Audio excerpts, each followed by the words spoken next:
रिश्तों को बनाने के लिए रिश्तों में झुकना भी ज़रूरी है। जी हाँ, यह हर एक बात हर किसी पर लागू होती है क्योंकि यदि हम रिश्तों में हैं, तो हमें रिश्तों को निभाने के लिए रिश्तों में झुकना भी पड़ेगा। अब बात ये आती है, क्या हर बार एक ही झुकें? क्योंकि अक्सर ऐसी परिस्थितियाँ होती हैं सभी की लाइफ में कि एक तरफ़ा ही झुकना होता है। एक इंसान ज़्यादा सहन कर रहा होता है, एक इंसान ज़्यादा झुक रहा होता है और उसके झुकने का ही दूसरा एडवांटेज ले रहा होता है। तो क्या करें कि रिश्ते को बचाकर हम अपने जीवन को भी बचाएँ, क्योंकि जीवन बहुत कठिन है, परीक्षाओं से भरा रहता है। हर मोड़ पर एक नई परीक्षा हर इंसान को देनी पड़ती है और वहीं पर सबसे बड़ी परीक्षा होती है रिश्तों की परीक्षा या हमारे संबंधों की परीक्षा। और सबसे महत्वपूर्ण सभी रिश्तों से अनमोल और ईश्वर का बनाया हुआ रिश्ता ही है प्रेम और विवाह, और जिसे आजकल इंग्लिश में कहा जाता है रिलेशनशिप। क्या आप अपने रिश्तों के अंदर झुकना पसंद करेंगे? बात वही आती है कि हर बार मैं ही क्यों झुकूं? जी हाँ, यदि आपके झुकने से आपका अनमोल जीवन अगर बच जाता है उन सभी परिस्थितियों से जो आज आप देख रहे हैं, तो आप झुक जाइए। हाँ, यहाँ पर झुकने का मतलब ये नहीं है कि आप सारी उन गलत बातों को और उन गलत परिस्थितियों को सहन करते हुए झुक जाए। जी नहीं, यहाँ पर बिल्कुल भी मेरे कहने का तथ्य नहीं है कि आप झुकें और सभी परिस्थितियों को सहन करते हुए झुकें। मैं ऐसा कतई नहीं कहूँगी, क्योंकि चाहे वे यह बात स्त्री और पुरुष दोनों पर ही लागू होती है, तो कोई भी ऐसा ना सोचे कि ये बात सिर्फ़ स्त्रियों के लिए ही कही जा रही है, ये पुरुषों पर भी लागू होती है। अभी फिलहाल में ही एक इंजीनियर ने सुसाइड किया।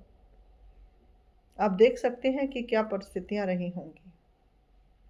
हम छोटी-छोटी चीज़ों को इतना बढ़ा देते हैं या गलतफ़हमियाँ इतनी पैदा हो जाती हैं, हम उन परिस्थितियों में इतना फँस जाते हैं कि हम उन परिस्थितियों को समझ ही नहीं पाते, क्योंकि परिस्थितियाँ बड़ी विचलित हो जाती हैं और कठिन हो जाती हैं।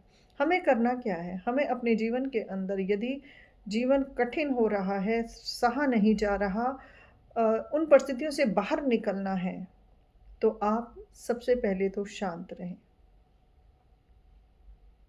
आपसे आपकी बात नहीं सुलझ रही है और आप उस परिस्थिति में अकेला महसूस कर रहे हैं, असहाय महसूस कर रहे हैं, फिर आप अपने शुभ चिंतकों से इस बारे में बात करें।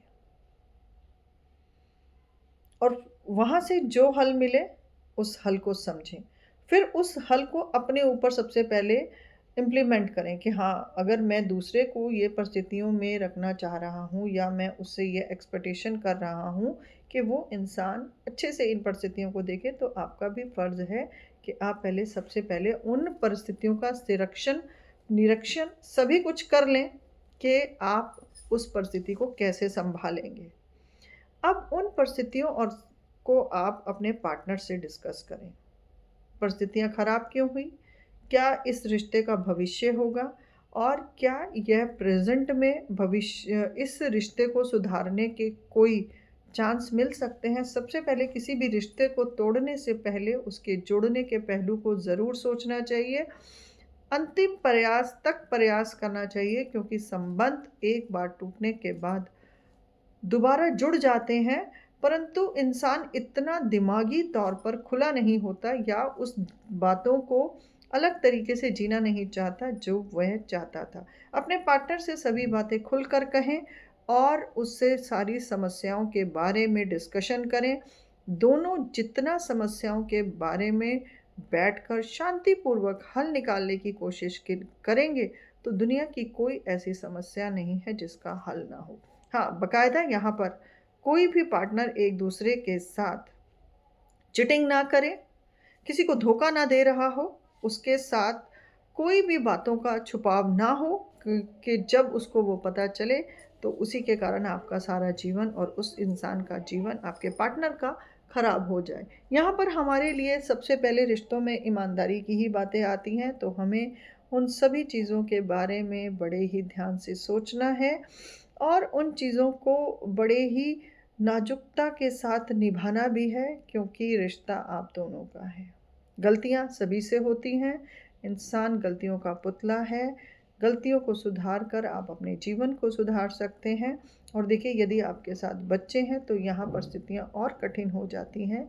किसी भी डिसीज़न से जाने से पहले आप उस पर अच्छे से विचार करें, क्यों परिस्थितियाँ बिगड़ी और ऐसा क्यों हो रहा है। जब आप इस प्रकार से विचार करेंगे तो आप देखेंगे कि आपके रास्ते धीरे धीरे सुलझने लगे हैं। रिश्तों में पूरा टाइम दें, और यदि आपको टाइम देने के बाद भी रिश्ते में एक वो एहसास नहीं आ पा रहा कि यहाँ रिश्ता सुधर सकता है, तब आप रिश्ते में से बाहर जाने के लिए सोचें। और उसके लिए भी आप सभी परिस्थितियों को थोड़ा समय अलग-अलग रहकर, या आप एक साथ रहते हुए भी कम बातचीत करके सारी परिस्थिति को निरीक्षण कर सकते हैं। क्योंकि कई बार क्या होता है, जब परिस्थितियाँ बिगड़ी होती हैं तो साथ रहना ही असंभव होता है, तो बात-बात पर चिड़चिड़ापन आता है, झगड़े होते हैं, आर्ग्यूमेंट होते हैं। तो आर्ग्यूमेंट से बचने के लिए आप थोड़े दिन के लिए एक दूसरे को नज़रअंदाज करके उसी घर में रहें। धीरे-धीरे आप देखेंगे कि आपकी नेगेटिविटी जो थी आस-पास, या जो गलतियाँ एक दूसरे के साथ हो रही थी, उसको सामने वाला ज़रूर समझेगा, यदि वो भी रिश्ते के अंदर चाहता है कि रिश्ता बना रहे। इसलिए रिश्ते को टूटने ना दें, और रिश्ता टूटने से पहले अपने प्रयास ज़रूर करें, क्योंकि रिश्तों में झुककर रिश्तों को बचाया जा सकता है। गलतियों को स्वीकार करके भी रिश्तों को बचाया जा सकता है, और दोबारा गलतियाँ ना हो उसका भी प्रयास करना एक रिश्ते की मजबूत नींव को बनाता है। कोशिश यही करें कि रिश्ते टूटे ना, अच्छे रिश्तों को बनाएं, क्योंकि हमारे रिश्ते हमारे अच्छे स्वास्थ्य की निशानी है। अच्छा स्वास्थ्य रहेगा तभी हमारा जीवन भी हम बेहतर तरीके से जी सकेंगे। इसलिए झुके और अपनी परिस्थितियों को सामने रखते हुए आप निर्णय लें कि झुकना कहाँ तक ज़रूरी है और कहाँ तक नहीं।